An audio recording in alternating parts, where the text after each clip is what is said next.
Hello, family and friends. Today is December 18th. We're in Proverbs chapter 18. I have several scriptures that I want to read today, and the main scriptures that I want to talk about are verses 20 and 21. So let's get started. Proverb 18 talks a lot about the mouth, and I've noticed through various chapters that we've gone through, it talks about the fool's mouth. And the fool, there's a lot of talking coming out of a fool's mouth. So if we're talking a lot, we need to check ourselves out. We need to do what Proverbs tells us about our lips. We need to watch all of those words that are coming out of our mouth. We are not as important as we think we are.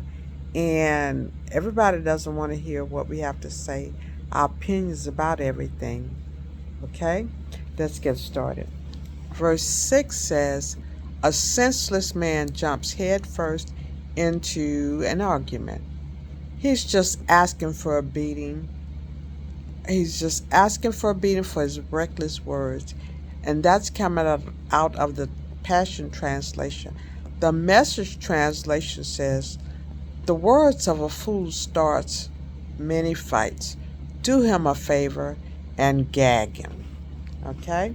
So as I said, it talks a lot about fools and their mouths. Okay. Verse 7 is talking about the fool's mouth. It says, "A fool has a big mouth that only gets him into trouble. Fools are undone by their own big mouths. Their souls are crushed by their words."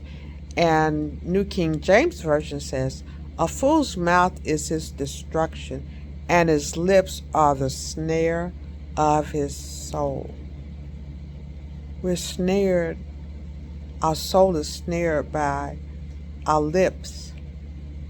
And that obviously means that we have not um, paid attention to our thoughts. And remember, when our thoughts come, they're either coming from one or two places. Okay, they're being filtered through one or two places, and if they're words that are going to snare us, then obviously they didn't come through heavenly wisdom. Okay. Verse 8 from the Message Bible says, "Listening to gossip is like eating cheap candy. Do you really want that junk in your belly?" So we have to be careful. And one thing about gossip, once it starts, it's like someone is about to say something, and then they're ready to back off. We're like, tell us, tell us. It's like we desire that stuff. So the best thing to do is just not to get it started, because it's like a pit going down to hell, and you feel badly about it afterwards. And the thing about it is, once you get this information, you have to do something with it. Do you keep it in you, or do you dismiss it? But why did we bother to take it in anyway?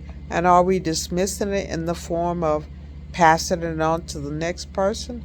Or are we casting it down to the pits of hell? Well, the thing about it is, we would have been better off, instead of casting it down, not ever received it in the first place. I have several verses that I've put links in, so you can go and read what the Life Application Study Bible has to say. Chapter 18 is just loaded. Okay?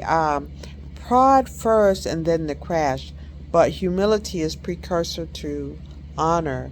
So pride does come before the fall, and a lot of times you can recognize it by all of the words that are coming out of a person's mouth.